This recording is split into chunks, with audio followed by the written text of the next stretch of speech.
Assalamualaikum warahmatullahi wabarakatuh. Selamat pagi, selamat siang, selamat sore, malam, teman-teman SBM Experience.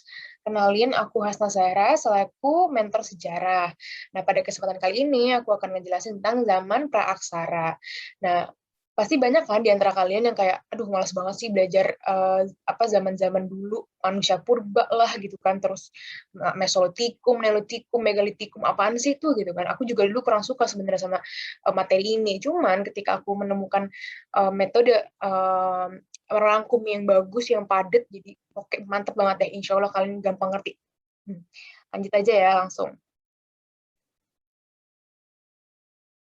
Nah, kita bagi dulu nih zaman prasejarah ini. Aduh, susah banget nih ngomongnya. Oke, pertama itu ada Archaikum atau Azoikum. Ini tuh terjadi 2.500 juta tahun lalu ketika bumi itu masih panas dan belum stabil. Jadi suhunya ini belum masih tinggi. Dia belum tentu dan belum cocok untuk adanya kehidupan. Lalu ada masa Paleozoikum atau biasa juga disebut zaman primer. Ini tuh terjadi 340 juta tahun lalu dan sudah mulai muncul avertebrata atau binatang tidak bertulang belakang. Apa sih itu avertebrata contohnya gitu kan? Misalnya cacing-cacingan, siput, hewan-hewan lunak, hewan-hewan kecil itu yang serangga yang belum punya tulang belakang gitu. Terus yang ketiga ada zaman Mesozoikum atau bisa juga dikenal dengan zaman sekunder. Ini tuh terjadi 140 juta tahun yang lalu dan mulai nih muncul ada ikan, ada amfibi, ada reptil atau serangga, ada dinosaurus dan mamut. Mamut tuh yang gajah gede banget itu yang kalau kalian mungkin belum tahu. Nah, ini yang terakhir tuh ada zaman Neozoikum. Neozoikum ini terbagi lagi, ada Tertiary, ada Quartile. Nah, Tertiary itu apa sih? Tertiary itu masa 60 juta tahun lalu.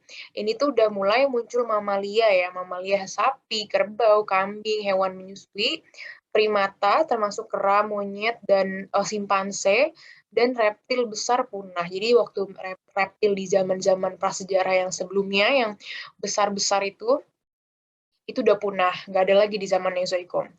Terus yang Quartile, oke, lanjut ya. Nah, Quartile ini juga ada dua masa. Yang masa pertama itu ada di Filum atau Pleistocene. Quartile ini masa di Paleolitikum. Ini terjadi 600.000 tahun lalu dan dunia ini masih zaman es atau glasial. Nah, ini tuh masih ada paparan Sunda dan Sahul nih. Paparan Sunda itu yang antara Indonesia dan negara di barat ya, Asia, maksudnya bagian barat Indonesia, dan paparan Sahul itu dengan Australia gitu.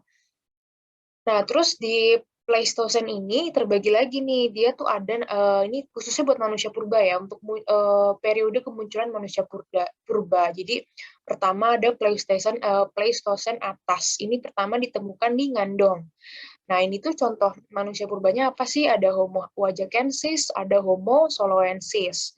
Lalu ada Pleistocene tengah. Ini ditemukan di Trinil. Ini juga di Jawa ya, teman-teman.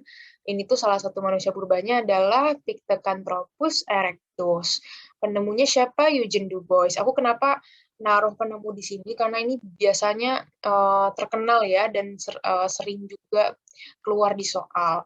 Lalu ada Pleistocene bawah. Ini ditemukan di Jetis, yaitu contoh manusia purbanya Pithecanthropus robustus, Pithecanthropus mojokertensis, dan Meganthropus paleojavanicus gitu ya. Ini juga terkenal nih penemunya, namanya Van Koeningswald di Sangiran, Solo. Oke, nah tadi kan lanjut kalau kuartil itu kan ada dua masa tadi. Yang pertama ada yang di film atau Pleistocene, nah yang kedua ini ada Alluvium atau Holocene. Nah, Alluvium atau Holocene ini bakal banyak nih dibahas karena dia masanya udah muncul nih manusia-manusia yang udah mulai ke arah kita atau Homo sapiens gitu kan.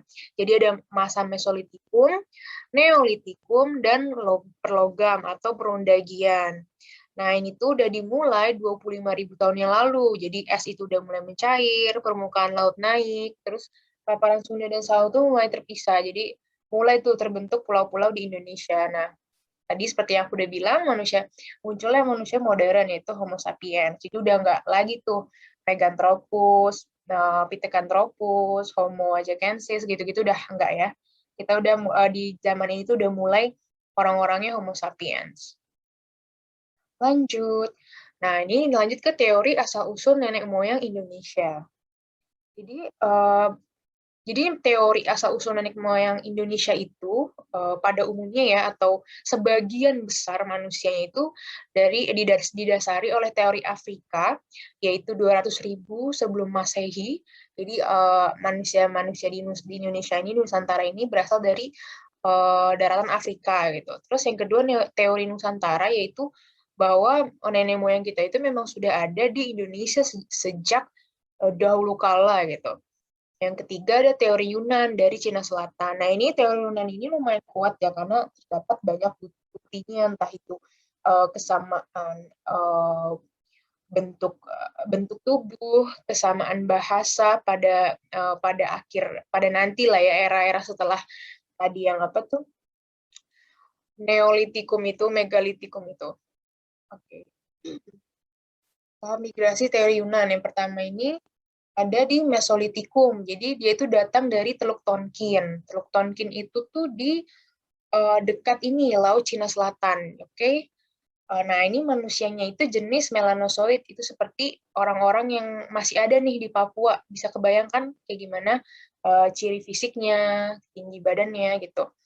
Terus Neolitikum itu orang-orangnya ini ya namanya Proto Melayu atau Melayu Tua. Ini sejak 1500 sebelum Masehi. Jadi pokoknya ingat ya, kalau Neolitikum itu golongannya nenek moyangnya itu namanya Proto Melayu. Nah, ini tuh Proto Melayu ini datang dari jalur Indonesia bagian timur. Dari jalurnya itu dari Baskom Huabin ke Indonesia dan ke Kepulauan Pasifik.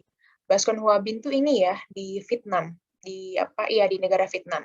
Nah, yang sekarang yang bisa kita lihat itu contohnya ada di suku Sasak, suku Dayak, suku Toraja, suku Nias, pokoknya Indonesia bagian timur. Nah, yang terakhir ini zaman logam. Zaman logam ini nenek moyangnya ini istilahnya gelombang ya gitu ya. Gelombang itu Deutero Melayu atau Melayu Muda. Ini sejak 500 sebelum Masehi.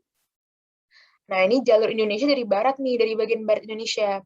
Dari Yunan, dari Cina ya, dari negara Cina ke Teluk Tonkin, terus ke Semenanjung Malaya lewat Malaysia itu ya, terus ke Indonesia, terus ke Filipina, terus ke Formosa atau Taiwan. Contohnya ini ada suku Bugis, suku Minang, Jawa, Sunda, Bali. Jadi yang contoh-contoh ciri fisik manusianya itu ya seperti kita ini yang di Jawa, yang di Sumatera, ya ini ada sedikit suku Bugis ya yang ada di Sulawesi.